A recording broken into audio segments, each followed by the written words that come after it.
हुआ, उससे पहले जो भी हुआ वो एटम्स और मॉलिक्यूल बेस पे एलिमेंट की खोज हुई, ठीक है ना।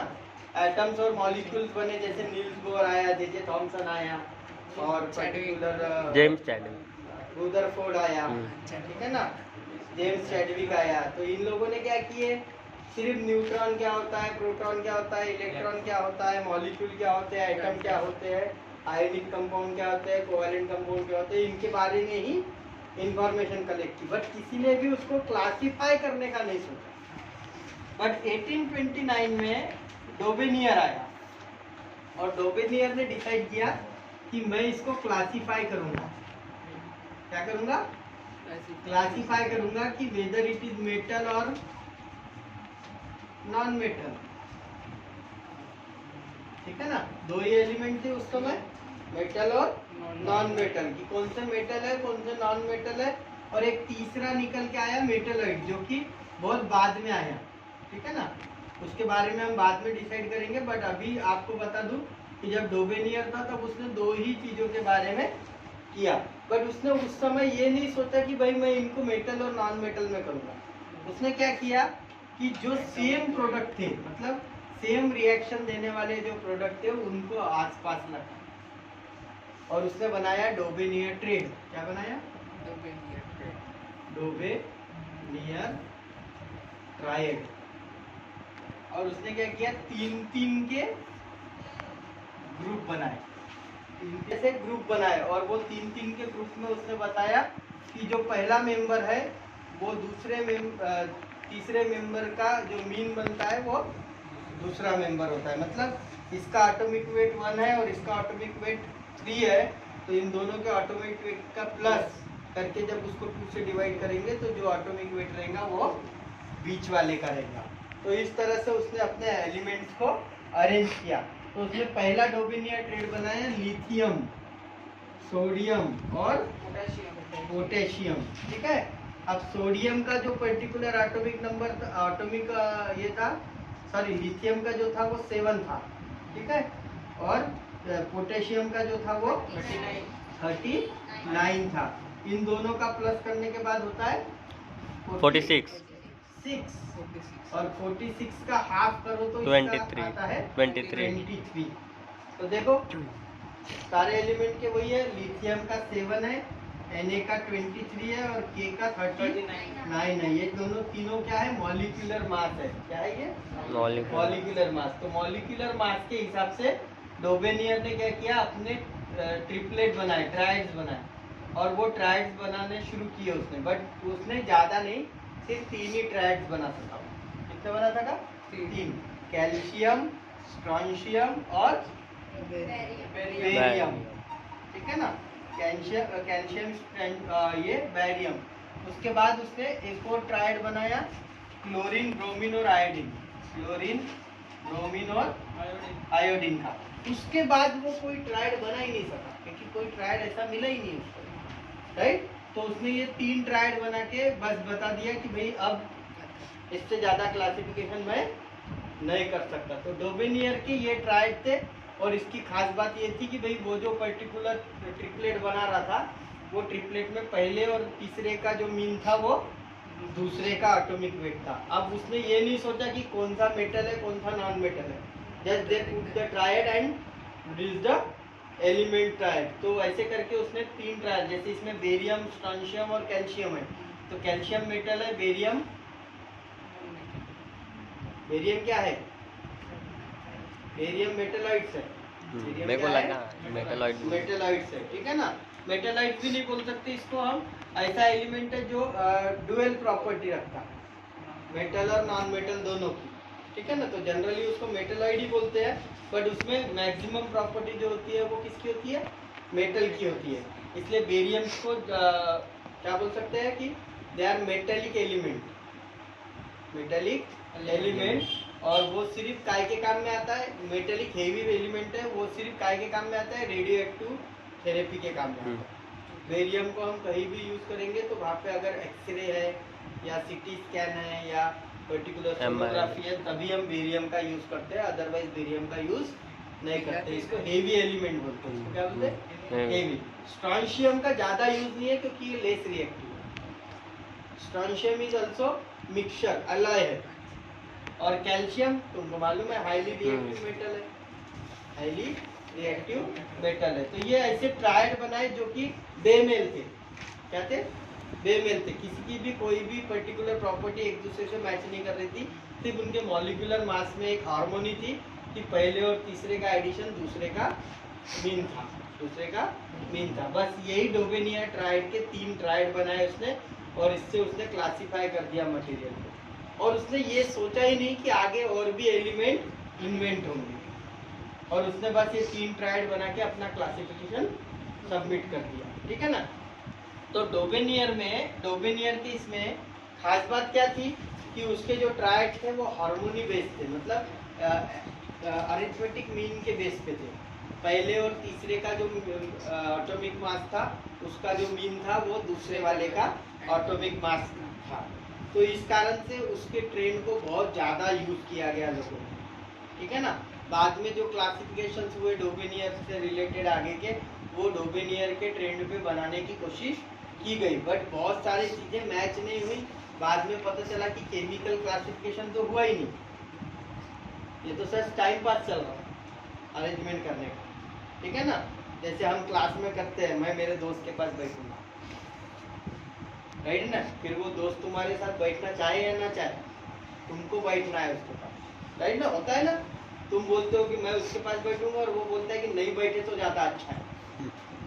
होता है ना ऐसा? नहीं होता? मान ही नहीं सकता मैं, मान ही नहीं सकता मैं, ऐसा होता ही है। मेरे साथ हमेशा होता था। मेरे साथ इसलिए होता था, हम 3 लोग बैठते थे एक बेंच पे। ठीक है? एक था बहुत पढ़ने वाला नहीं, और मैं था सोने वाला। फिजिक्स का क्लास चालू हुआ, मैं सो जाता था। मेरा बाजू में जो पढ़ने वाला रहता था ना, वो बोलते साले तेरे कारण मेरे को भी नींद आती। और में वही होता था कि जो आ रहा वो अपने हिसाब से ट्रेड बना रहा और चले जा रहा।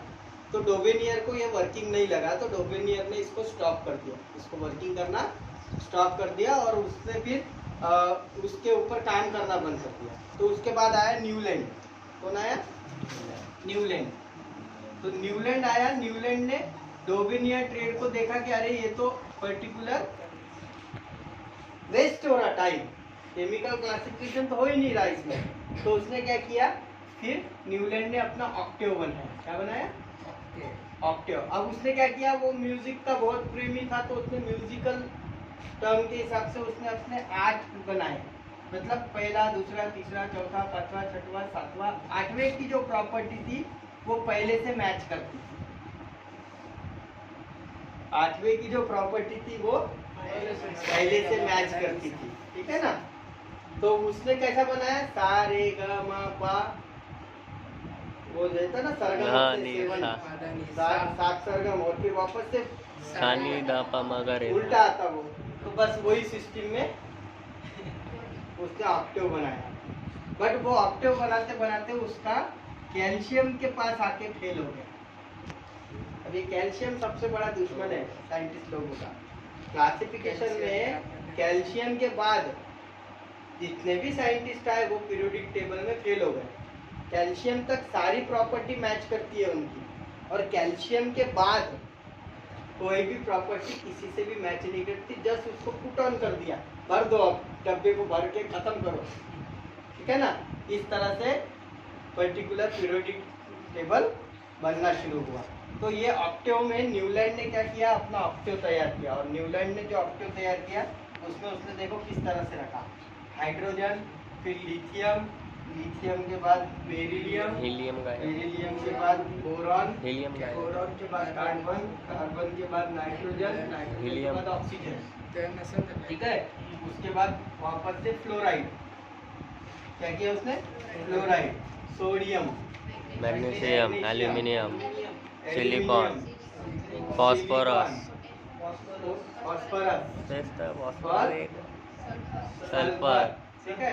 उसके बाद फिर से कैल्शियम, क्लोरीन, ना वही तो बोल रहा है, potassium, potassium, calcium, calcium, cadmium, beryllium, beryllium, sir CR है, क्रोमियम, क्रोमियम, फिर टीआई है, उसके बाद एमएन क्या है?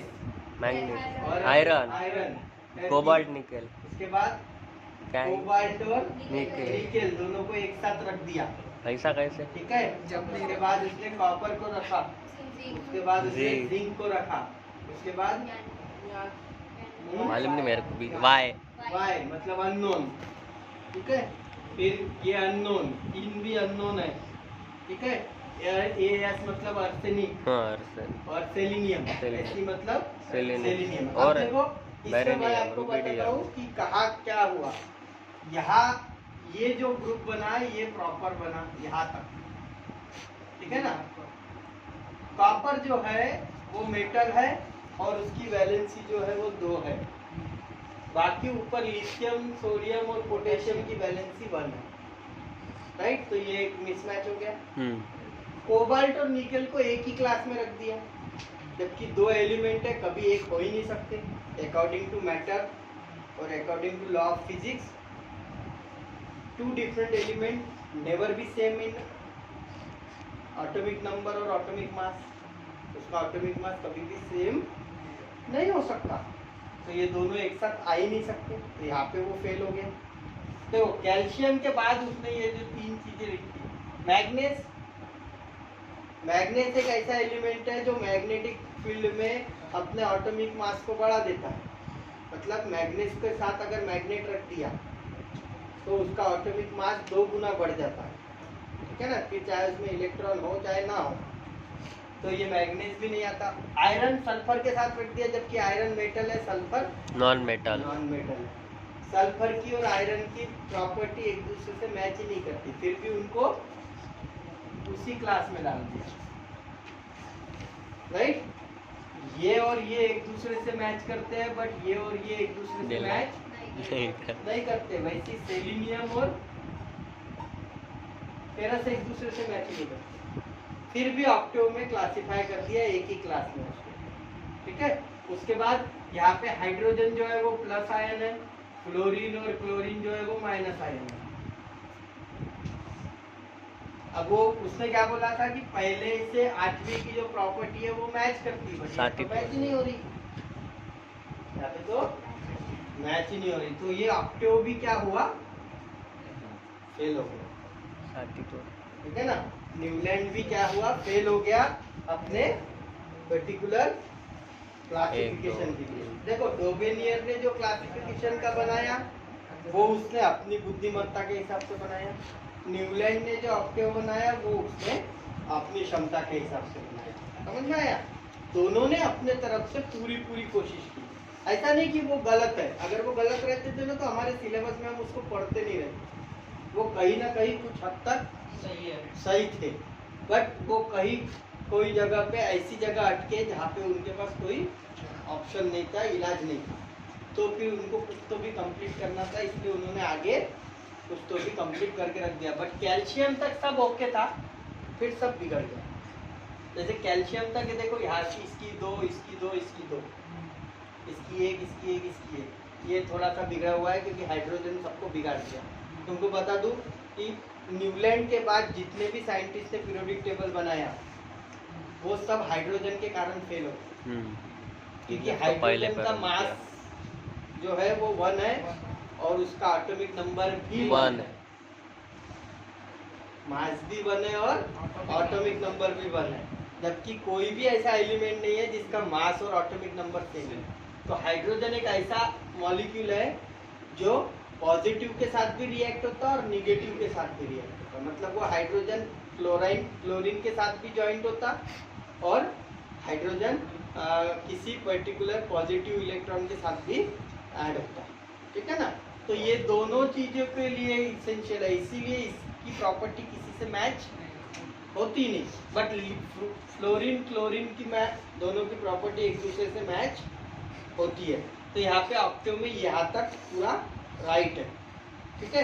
हाइड्रोजन को अगर छोड़ दो तो फ्लोरीन और क्लोरीन की जो प्रॉपर्टी है केमिकल वो आपस में 100% रिएक्ट होती है, क्लियर है ना, सेम टू सेम होती है।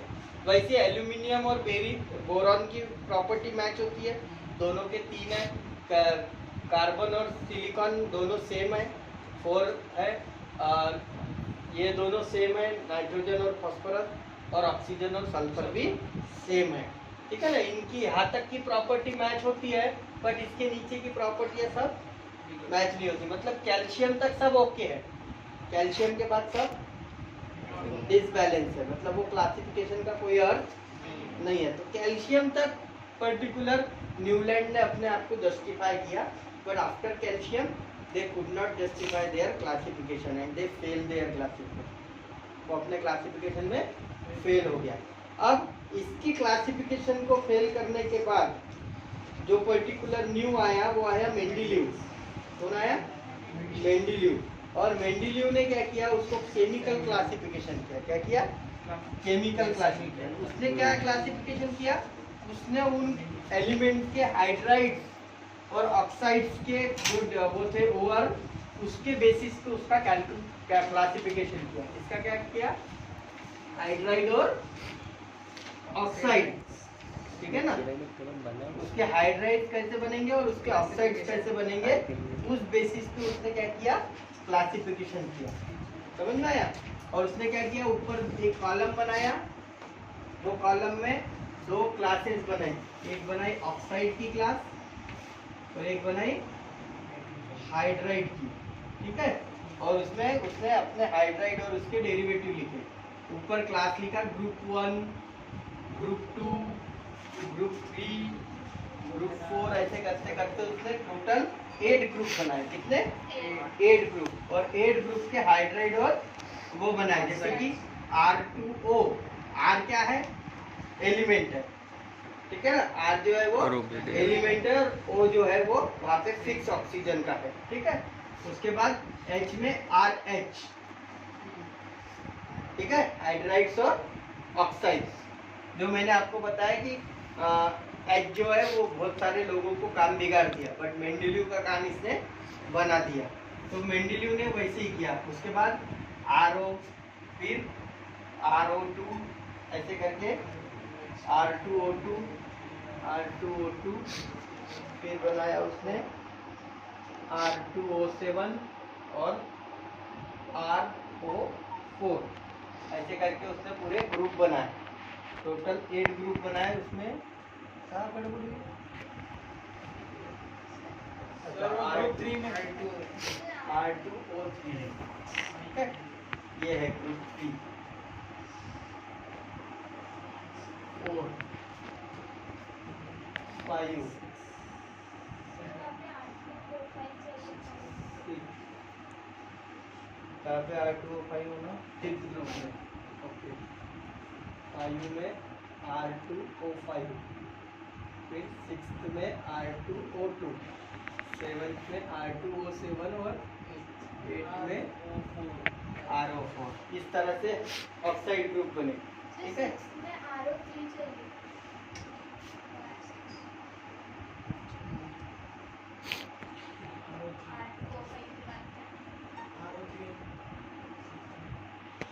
RO3, ठीक है। तो ये ऐसे पर्टिकुलर उसने टोटल ऑक्साइड्स के ग्रुप बनाए। वैसे हाइड्राइड्स के ग्रुप बनाए, तो उसमें RH2, फिर RH3, RH4, फिर RH3 वापस से, फिर RH2, RH1 और फिर डैश, ठीक है ना।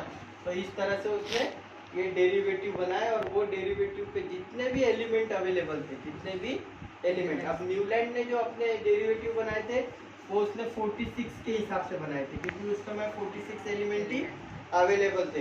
तो न्यूलैंड ये सोचना भूल गया कि भाई ये और भी बढ़ सकते।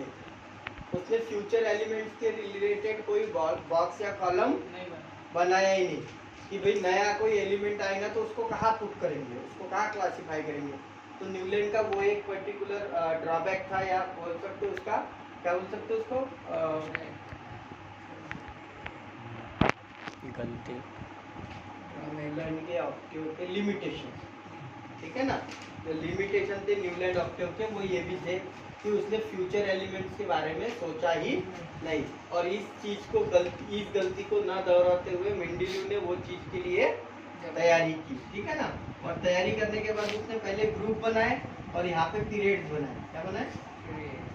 पीरियड्स बनाए। और पीरियड में 1 2 3 4 5 6, ठीक है ना, इतने पीरियड बनाए। और फिर उसने क्या किया, उसको कॉलम वाइज मतलब रो में कन्वर्ट कर दिया। रो में कन्वर्ट करते समय उसने ये भी चीज ध्यान दिया कि इनकी हाइड्राइड और ऑक्साइड की प्रॉपर्टी मैच होती है या नहीं होती है, वो भी उसने चेक किया। और सब उसने चेक करने के बाद उसने एक एक एलिमेंट को प्रूव करना शुरू किया। तो उसने पहले कॉलम में सिर्फ एच को रखा, बाद में एच को कहीं भी नहीं रखा। बाद में एच को उसने कहीं भी नहीं रखा, मतलब ये एच के बाद इसके लाइन में कोई भी पर्सन नहीं आया। उसने एच को एकदम सेपरेट जगह दे दी मेंडेलिव ने, ठीक है। उसके बाद उसने रखा एल को, तो उसने एल को राइट कॉलम में रखा, कॉलम के राइट साइड में रखा, बट सोडियम को कॉलम के लेफ्ट साइड में रखा। सोडियम को कॉलम के लेफ्ट साइड में रखा। वैसे ही उसने पोटेशियम को यहाँ पे रखा, फिर कैल्शियम को पोटेशियम की कॉलम में नीचे में कॉपर रखा, ठीक है ना। अब ये क्यों रखा, ये किस लिए रखा, इसके बारे में पूरा एक्सप्लेनेशन मेंडेलिव में दिया है, मेंडेलिव ने दिया है कि क्यों ऐसा किया उसने, ठीक है ना। उसके बाद यहाँ पे रूबियम है, तो यहाँ पे सिल्वर है, ठीक है। वैसे ही उसने सारे एटम के बारे में लिखते रहा। और उसने क्या किया, ग्रुप 3 में जो तीसरा कॉलम था, ग्रुप 3 में जो चौथा कॉलम था, चौथा पीरियड था, उसमें वो जगह उसने ब्लैंक छोड़ दी। टीआई के साथ एक जगह उसने ऐसी ब्लैंक छोड़ दी, ठीक है। सॉरी, दोनों जगह ब्लैंक छोड़ दी उसने पहले इसमें, और उसके बाद के जो कॉलम था उसमें टीआई लिखा और यहाँ की जगह ब्लैंक छोड़ दी, ठीक है ना।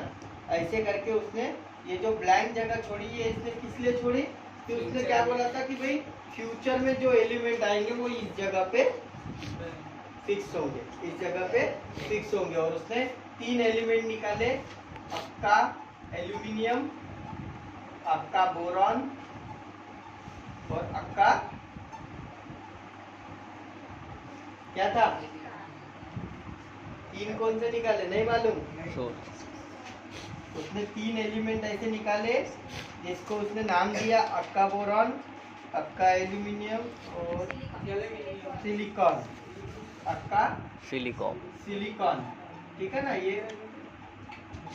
ये उसने 3 फ्यूचर एलिमेंट बताए कि भाई ये 3 फ्यूचर एलिमेंट आएंगे जिनकी प्रॉपर्टी एल्यूमिनियम से मैच करेंगे, बोरॉन से मैच करेंगे और सिलिकॉन से, और ये उसके नीचे रहेंगे, ये उसके नीचे रहेंगे। उसने एक अंदाज लगाया कि ऐसा कोई एलिमेंट आएगा और वो इस प्रॉपर्टी को कैरी करेगा। जैसे उसने पर्टिकुलर अक्का एल्यूमिनियम के लिए एटॉमिक मास बताया था कि अक्का एल्यूमिनियम जो रहेगा उसका एटॉमिक मास रहेगा 68, उसका जो ग्रेविटी रहेगा, डेंसिटी रहेगा वो 5.9 ग्राम पर मीटर क्यूब रहेगा, ठीक है। उसके बाद लो डेंसिटी रहेगा वो, उसके बाद उसका जो पर्टिकुलर क्लोराइड का फॉर्मूला रहेगा वो EaCl3 रहेगा, और उसके बाद वो EaO3, ठीक है ना। तो ये उसने बताया था अक्का एल्यूमिनियम के रिलेटेड, ठीक है। और जो गैलियम प्रोड्यूस हुआ, क्या प्रोड्यूस हुआ, गैलियम बना। तो गैलियम की जो प्रॉपर्टी थी वो बिल्कुल नियर अबाउट थी 69.7, ठीक है, 5.94, उसके बाद 30.4 डिग्री सेल्सियस का मेल्टिंग पॉइंट था। किसी में 4 है, किसी में 2 है, पुराने इसमें 4 है, ठीक है। और गैलियम का जो पर्टिकुलर था वो C, क्योंकि गैलियम की जो वैलेंसी है वो 3 है, ठीक है। उसके बाद Ga2O3 ये फॉर्मूला बना। इस तरह से गैलियम की खोज हुई। वैसे बोरॉन के नीचे किसकी खोज हुई, बोरॉन के नीचे किसकी खोज हुई, देखो पीरियोडिक टेबल में कार्बन की नहीं हुई रे। उसके बाद बोरॉन के बाद कार्बन ही आता, बोरॉन के बाद नीचे, बोरॉन के नीचे जर्मेनियम, सिलिकॉन, स्कैंडियम, नहीं बहुत दूर है वो स्कैंडियम, गैलियम, आपका बोरॉन का स्कैंडियम, ठीक है। आपका बोरॉन का जो एलिमेंट बना वो स्कैंडियम बना। पलटा स्कैंडियम नहीं इसमें और वही तो मैं बोल रहा हूँ। सिलिकॉन का जो बना वो जर्मेनियम। और ठीक है ना, ये तीन जो थे ये मेंडेलीव के पहले ही मेंडेलीव ने बता दिया था कि ये प्रॉपर्टी के एलिमेंट प्रोड्यूस होंगे या बाद में फाउंड होंगे। तो उसने उसके लिए वो पीरियोडिक टेबल में सारी जगह छोड़ दी थी। वो चीज न्यूलैंड ने नहीं किया था, क्योंकि न्यूलैंड ने फ्यूचर के बारे में नहीं सोचा था। न्यूलैंड ने सोचा कि बस जितने एलिमेंट है बस उतने का ही क्लासिफिकेशन करना है, उसके बाद कुछ नहीं करना। तो वैसे ही इसने भी किया। बट यहाँ पे भी क्या हुआ, कैल्शियम तक इसके पूरे प्रॉपर्टीज सेम थी, बट कैल्शियम के बाद मेंडेलीव भी वो चीजों को एक्सप्लेन करने में असमर्थ हो गया। जैसे कि मेंडेलीव ने अपने पीरियोडिक टेबल में क्या किया, 8 एलिमेंट में Fe, कोबाल्ट और निकेल को साथ में रख दिया। ठीक है, अब उसने क्या बोला था कि अरेंजमेंट जो थी वो मास के हिसाब से है। बट देखो निकेल बाद में है, जबकि उसका जो मास है वो कम है, और कोबाल्ट पहले है जबकि उसका मास बाद ज्यादा है। तो अकॉर्डिंग टू उसकी थ्योरी की भाई बढ़ते हुए असेंडिंग ऑर्डर में मैंने मास को अरेंज किया है, तो फिर कोबाल्ट पहले, निकेल पहले आने को होना था, कोबाल्ट बाद में, पर यहाँ पे उल्टा हुआ। राइट, और एक ही कॉलम में 3 चीज रख दी और तीनों की प्रॉपर्टी एक दूसरे से मैच नहीं होती। केमिकल प्रॉपर्टी Fe की प्रॉपर्टी कोबाल्ट से मैच नहीं होती, कोबाल्ट की प्रॉपर्टी निकेल से मैच नहीं होती। तो ये कैसे एक साथ एक कॉलम में आया, सबसे पहला क्वेश्चन ये आया। तो मेंडेलीव वहां पे फेल हुआ कि मेंडेलीव के पास एक्सप्लेनेशन नहीं था कि कोबाल्ट और निकेल में क्या हुआ, तो इसके कारण वो वहां पे फेल हो गया और उसने ये चीज को एक्सप्लेन नहीं कर पाया। उसके बाद उसने एक और चीज के लिए बोला कि हाइड्रोजन जो था उसकी प्रॉपर्टी को उसने एक्सप्लेन नहीं किया। हाइड्रोजन का ये कैसे बनेगा, कहते हाइड्राइड कैसे बनेगा। ठीक है ना, हाइड्रोजन का हाइड्राइड बन सकता है क्या, वो खुद ही हाइड्राइड है, तो उसका हाइड्राइड बन ही नहीं सकता। तो उसको तुमने पीरियड 1 में कैसे डाला, पीरियड 1 में कैसे डाला, जब हम उसका ही ऑक्साइड बना सकते हैं, हाइड्रोजन ऑक्साइड बना सकते हैं, water, right. But hydro oxide भी बनता है, HO भी बनता है और H2O भी बनता है। तो ये तो 2 जगह होने को होना था, बट तुमने एक ही जगह लिखा, तुमने एक ही जगह। तो इसके कारण वो हाइड्रोजन की पोजीशन को एक्सप्लेन नहीं कर पाया मेंडेलीव, और मेंडेलीव भी फेल हो गया। उसके बाद आया मेंडेलीव के जो मेरिट्स थे, उसमें क्या आया कि Mendeleev laws predict the existence some element that had not be discover yet, मतलब जब उसके समय में वो डिस्कवर नहीं हुए थे तो भी उससे रिलेटेड जो प्रॉपर्टीज थी उसने वो पहले ही डिस्क्राइब कर दिया था।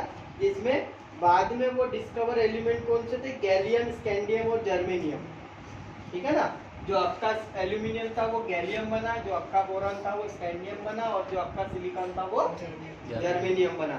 जबकि वो चीज उसके डिस्कवर होने से पहले ही मेंडेलीव ने अपने पीरियोडिक टेबल में बता दिया था कि यहाँ पे ये एलिमेंट आएंगे। ठीक है ना, तो उसको फ्यूचर फोरकास्ट बहुत अच्छा था। क्या हुआ, कुछ नहीं, उसको तुम जो बोलते हो धीरे धीरे वो सब उसमें रिकॉर्ड होता है, मैं बाद में सुनता हूँ उसको क्या बोला।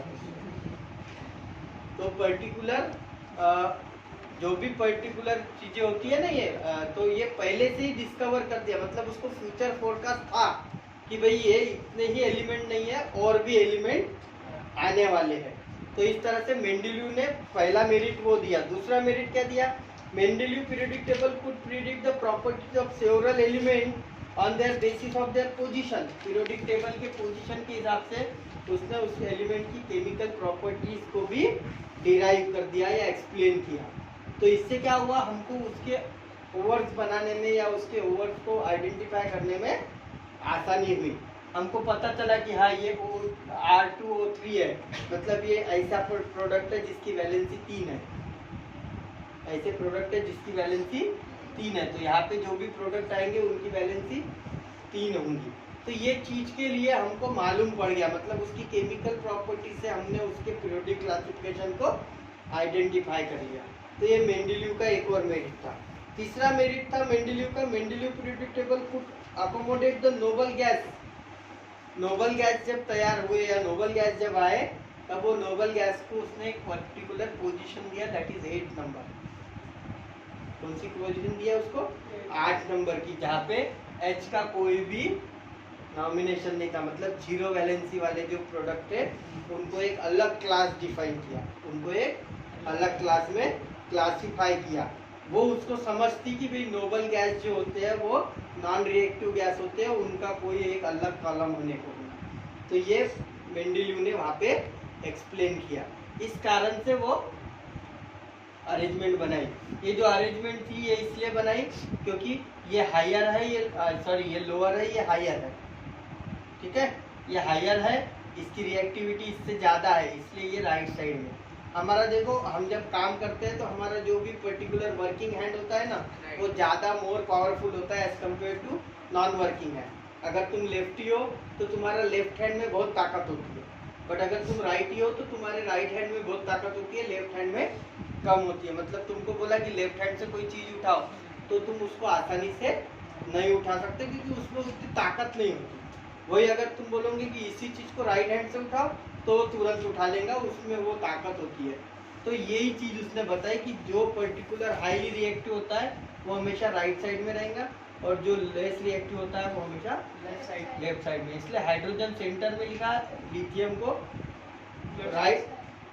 राइट टेबल का राइट है, ये राइट, ये लेफ्ट, ये राइट, ये लेफ्ट, ठीक है, इस तरह से उसने लिखा। आप कॉपर और इसमें ये और ये जो है, जो मैंने बताया कि कैल्शियम के बाद वो फेल हो गया एक्सप्लेन करने में, कॉपर को उसने बीच में घुसा के, पोटेशियम जो है वो हाईली रिएक्टिव है और copper is the lowest reactive, तो दोनों को एक कॉलम में डाल के वो एक गलती हो गई। तो उसको एक्सप्लेनेशन नहीं दे पाया कि कॉपर और पोटेशियम की प्रॉपर्टी कैसे मैच होती एक दूसरे से, वो मैच ही नहीं होती। तो यहाँ पे वो फेल हो गया और वो एक्सप्लेन नहीं कर पाया क्योंकि इसकी वैलेंसी 1 है और इसकी वैलेंसी 2 है। तो यहाँ पे उसको क्वेश्चन मार्क आने शुरू हो गए और वो क्वेश्चन मार्क के हिसाब से वो थोड़ा सा बैकवर्ड आ गया, ठीक है ना। तो उसमें लिमिटेशन में क्या आ गया, एनामोलीज बोले तो लिमिटेशंस ऑफ मेंडेलीव क्लासिफिकेशन में position of isotope can not be explain. मतलब अगर आइसोटोप्स आते हैं, जैसे कि सोडियम का आइसोटोप है, सोडियम 11 भी होता है, सोडियम 13 भी होता है, सोडियम 11 भी होता है, सोडियम 13 भी होता है। तो इनके लिए कौन सी जगह है, सोडियम 13 कहाँ बैठेगा, इस कॉलम में ही बैठेगा कि इसके बाजू वाले कॉलम में बैठेगा, राइट। तो ये एक्सप्लेन करना वो असक्षम हो गया, मतलब उसको नहीं समझा कि आइसोटोप्स आए तो मैं कहाँ रखूंगा उनको, ठीक है। उसके बाद वो रॉन्ग ऑर्डर एटॉमिक मास को रख सका, जैसे कि कोबाल्ट और निकेल के बारे में जो बताया कि उसने रॉन्ग ऑर्डर में रख दिया, कोबाल्ट को बाद में रखना था और निकेल को पहले रखना था, तो उसने निकेल को बाद में रखा और कोबाल्ट को पहले रख दिया। तो वहाँ पे वो फेल हो गया कि उसने ऐसा क्यों किया, वो एक्सप्लेन नहीं कर पाया। उसके बाद correct position could not be assign to hydrogen, hydrogen को उसने करेक्ट पोजीशन देना भूल गया, ठीक है, और वो करेक्ट पोजीशन उसको नहीं दे पाने के कारण उसका पीरियोडिक टेबल जो है वो यूनिवर्सली एक्सेप्टेड नहीं हुआ। ये उसकी 3 लिमिटेशन है जो उसने किया। उसके 3 पॉजिटिव पॉइंट भी है मेंडेलीव के, तो 3 निगेटिव पॉइंट भी है। जैसे 3 पॉजिटिव पॉइंट, जो आगे जिसने काम किया मॉडर्न पीरियोडिक टेबल पे जिसने काम किया, उसने ये चीज ध्यान में रखी कि फ्यूचर में एलिमेंट प्रोड्यूस हो सकते हैं, ठीक है ना। तो उसके लिए उसने वहाँ पे कॉलम छोड़े, ठीक है, या फिर वहाँ पे एक ऐसे ही नाम लिख दिया, जैसे वाई लिखा था, ऑक्टेव ने क्या किया था, वाई लिखा था, वाई इज अननोन, उसका अभी तक खोज नहीं हुआ, तो वो वहाँ पे वाई करके लिख दिया था उसने, ठीक है ना, क्योंकि उसके बारे में कोई पता नहीं था, तो उसको सभी साइंटिस्ट ने वाई करके डिनोट किया था, इसलिए उसने भी वाई लिख दिया वहाँ। वैसे ही मॉडर्न पीरियोडिक टेबल में मेंडेलीव के वो प्रिंसिपल को फॉलो किया गया। और मॉडर्न पीरियोडिक टेबल में जो पर्टिकुलर हेनरी मुसले आया और उसने मेंडेलीव के पीरियोडिक टेबल में हाइड्रोजन की पोजीशन को एक्सप्लेन किया कि since all isotope of element have a same atomic number.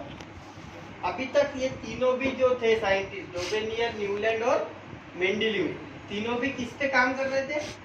Atomic mass पे काम कर रहे थे, मॉलिक्यूलर मास पे काम कर रहे थे। किस पे काम कर रहे थे? मास। और उनका जो क्लासिफिकेशन चल रहा था वो किसके अरेंजमेंट पे था? उसके एटॉमिक मास के अरेंजमेंट पे था। बट जब मोसले आया, हेनरी मोसले आया, उसने क्या किया? वो एटॉमिक मास की थ्योरी को चेंज कर दिया और उसने एक चीज देखा कि अगर मैं ये पर्टिकुलर क्लासिफिकेशन जो मेंडेलीव का जो क्लासिफिकेशन है उसको अगर एटॉमिक नंबर से करता हूँ, एटॉमिक नंबर से अरेंज करता हूँ, तो हाइड्रोजन की पोजीशन भी फिक्स हो जाएंगी और आइसोटोप की पोजीशन का कोई क्वेश्चन ही नहीं रहेगा, क्योंकि आइसोटोप जो होते हैं उसमें मास चेंज होता है बट उसका एटॉमिक नंबर चेंज नहीं होता। तो एटॉमिक नंबर सेम रहेगा, फिर जितने भी आइसोटोप आए तो भी वो उसी कॉलम में बैठेंगे जिस कॉलम में वो था, राइट? क्योंकि एटॉमिक नंबर सेम होते हैं, आइसोटोप कितने भी बनो बट उस आइसोटोप का जो एटॉमिक नंबर होगा वो सेम होगा। तो यहाँ पे जो प्रॉब्लम था आइसोटोप की पोजीशन का, जो मेंडेलीव एक्सप्लेन नहीं कर पाया था, वो मोसले ने कर दिया। फिर क्या किया उसने? एक छोटा सा मॉडिफिकेशन किया। उसने जो पीरियोडिक टेबल था वो मास के हिसाब से था तो उसको एटॉमिक नंबर के हिसाब से कर दिया। तो वो एक चेंज हो गया। दूसरा, निकेल, कोबाल्ट और फेरस की जो पोजीशन थी वो भी चेंज हो गई, वो भी चेंज हो गई, क्योंकि निकेल और कोबाल्ट का जो पोजीशन का प्रॉब्लम था वो पोजीशन का प्रॉब्लम भी एटॉमिक नंबर ने क्लियर कर दिया, क्योंकि कोबाल्ट का एटॉमिक नंबर कम है और निकेल का एटॉमिक नंबर ज्यादा है, तो उनकी जो पोजीशन थी वो भी एक्सप्लेन आउट हो गई। तो ये दो प्रॉब्लम जो थे वो हेनरी मोसले ने कंप्लीट करके वही जो मेंडेलीव का पीरियोडिक टेबल था हाइड्राइड और ऑक्साइड का, उसको फाइनलाइज किया और उसके जो लिमिटेशन थे उसको क्लियर किया और उसके बाद बना मॉडर्न पीरियोडिक टेबल। और मॉडर्न पीरियोडिक टेबल किसने बनाया? नील्स बोहर ने बनाया, जिसने एटॉमिक थ्योरी प्रोड्यूस की, यूनिवर्सल एटॉमिक थ्योरी जिसने प्रोड्यूस की वो नील्स बोहर आया और उसने पूरे मेंडेलीव प्रोडक्ट। अब नील्स बोहर ने जब एटॉमिक थ्योरी प्रोड्यूस की थी तब उसके पास टोटल 118 एलिमेंट्स, टोटल 118 एलिमेंट्स थे, जिसमें कुछ एलिमेंट्स जो थे वो पृथ्वी पे पाए गए थे और कुछ एलिमेंट्स जो थे वो एस्टेरॉइड से मिले थे। कहाँ से मिले थे? एस्टेरॉइड से। तो उसने क्या किया? उनको भी क्लासिफाई कर दिया। जो पृथ्वी पे थे उनको एक अलग टेबल में लिखा और जो पृथ्वी के बाहर से मिले हैं उनको एक अलग इसमें। तो उसको लैथेनॉइड और एक्टिनॉइड नाम से दो अलग अलग कॉलम बनाए उसके। देखो नीचे में दिया हुआ है और वो बीच के ही पार्ट है। देखो यहाँ पे 57 के बाद 58 नीचे से शुरू होता है। 57 पढ़ना ही नहीं है आपको, मैं आपको बताऊंगा क्या क्या पढ़ना है आपको, ठीक है? आधा ही काम का है, बाकी कुछ भी पढ़ना नहीं है। मैं तुमको बताऊंगा कौन सी चीज पढ़नी है और कौन सी चीज नहीं पढ़नी है। बस अभी इतना ध्यान रखो कि क्लासिफिकेशन करते समय मॉडर्न पीरियोडिक टेबल कितना अच्छा क्लासिफाई हुआ। अब आपको इतना बड़ा टेबल बना के तो मैं बता नहीं सकता, राइट? तो आप आपकी बुक्स में देखो, आपको बुक्स में समझ में आएगा। देखो हाइड्रोजन की पोजीशन जो थी नील्स बोहर ने वो एकदम सेपरेट कर दी, उसके लेवल में किसी को भी नहीं रखा, ठीक है? और हाइड्रोजन के कॉलम को देखो पीरियोडिक टेबल के साथ भी नहीं जोड़ा, उसमें गैप छोड़ दी, उसमें क्या कर दी? गैप छोड़ दी, ठीक है ना? तो इससे क्या हो गया? वो पीरियोडिक टेबल से सेपरेट हो गया। They are separate element from the whole element, मतलब सबसे अलग है वो। उसका एटॉमिक नंबर भी 1 है और एटॉमिक मास भी 1 है, मतलब उसमें न्यूक्लियस होता ही नहीं है। ये बात को एक्सप्लेन किया था नील्स बोहर ने। उसके बाद नील्स बोहर ने शुरू किया 3 से स्टार्ट, क्योंकि 2 जो था वो हीलियम था, नोबल गैस थी, तो नोबल पीरियड उसने अलग ही रख दिया, ठीक है ना? सबसे एंड में कर दिया। 18वें नंबर का जो ग्रुप था उसने, तो टोटल 18 क्लासिफिकेशन में 18 ग्रुप बनाए और 7 पीरियड्स बनाए और उसको 1 बाय 1 उसने एक्सप्लेन करना शुरू किया। तो पहले 2 पीरियड जो थे वो लाइट मेटल के थे। कौन से थे? लाइट मेटल के थे। जो रिएक्टिव मेटल जो बोलते हैं ना वो थे, और जो 3 से लेकर 12 तक थे वो सारे के सारे हेवी मेटल्स थे। क्या थे? हेवी मेटल्स थे जो लेस रिएक्टिव और less participate in chemical reaction, ठीक है ना, उनका पार्टिसिपेशन बहुत कम होता है। उसके बाद 5 से लेकर 9 तक का जो ग्रुप था, 5 से लेकर 9 तक का जो ग्रुप था, वो ग्रुप में उन्होंने क्या किया, सॉरी 5 नहीं, 13 से लेकर 17 का जो ग्रुप था, वो उसने बताया कि ये नॉन मेटल है। क्या है ये? नॉन मेटल्स है। और ये नॉन मेटल्स को उसने क्लासिफाई किया their valency, according to their valency, -3 -2 sorry -4 4 -3 -2 -1, ठीक है। इस तरह से उसने चारों ग्रुप को क्लासिफाई किया और 18 ग्रुप को बताया कि they are noble gas, they having their outermost shell में 8 इलेक्ट्रॉन होते हैं और वो अपने ऑक्टेव को कंप्लीट करके रखता है हमेशा, इसलिए ये नॉन रिएक्टिव ग्रुप है। ये क्या है? Non reactive group. और उस नॉन रिएक्टिव ग्रुप को नाम दिया नोबल गैस। क्या दिया? Noble gas. और वो है helium, neon, argon, krypton, xenon, radon, ठीक है।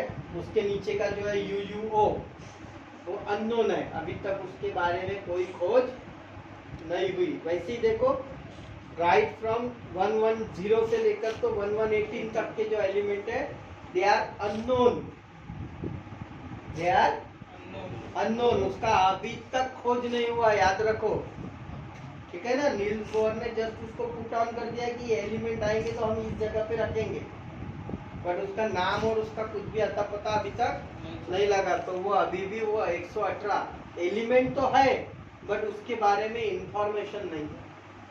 उसका सिर्फ हमको एटॉमिक नंबर मिला हुआ है, वो एटॉमिक नंबर के बेसिस पे उसको क्लासिफाई करके रख दिया, उसका नाम अभी तक कुछ भी।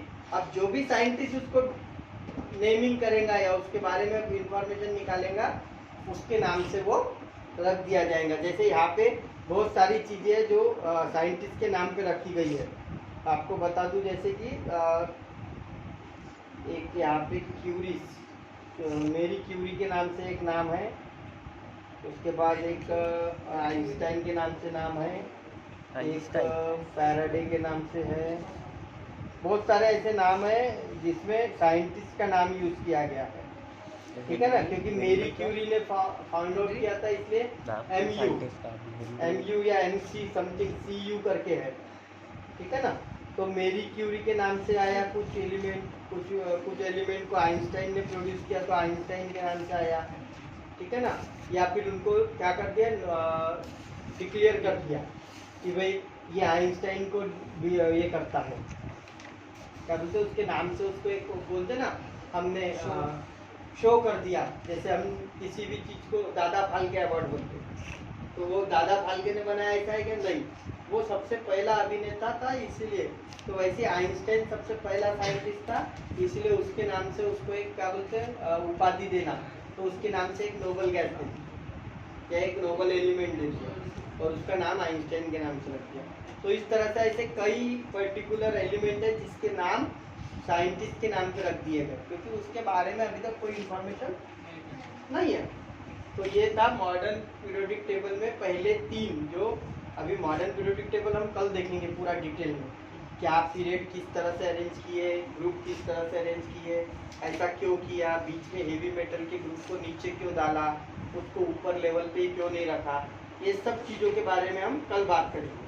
आज तुमको ये जो पहले 3 चीज़ें हैं वो समझ में आई क्या, डोबेनियर, न्यूलैंड और मेंडेलीव। और मूसले ने जो पर्टिकुलर करेक्शन किया मेंडेलीव के पीरियोडिक टेबल में, वो ठीक है ना।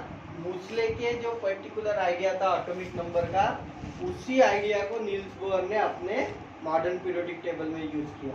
और अगर मूसले बताता नहीं था कि एटॉमिक नंबर यूज करो, तो नील्स बोर भी कभी एटॉमिक पीरियोडिक टेबल बना नहीं सकता था, ठीक है ना। तुम तो सोच रहे होंगे अच्छा है नहीं बना था तो एक चैप्टर कम हो जाता था सिलेबस, राइट, केमिस्ट्री सा कम हो जाता था। बट वो होता है, कोई ना कोई आके तुम्हारे बीच में अड़ंगा डाल ही देता है, जैसे कि न्यूटन आया तो फिजिक्स बना, राइट है ना, न्यूटन आया तो फिजिक्स बना, वैसे ही मूसले आया तो केमिस्ट्री बना, right. Moseley, Niels Bohr, J Thomson, ये लोग क्लियर है।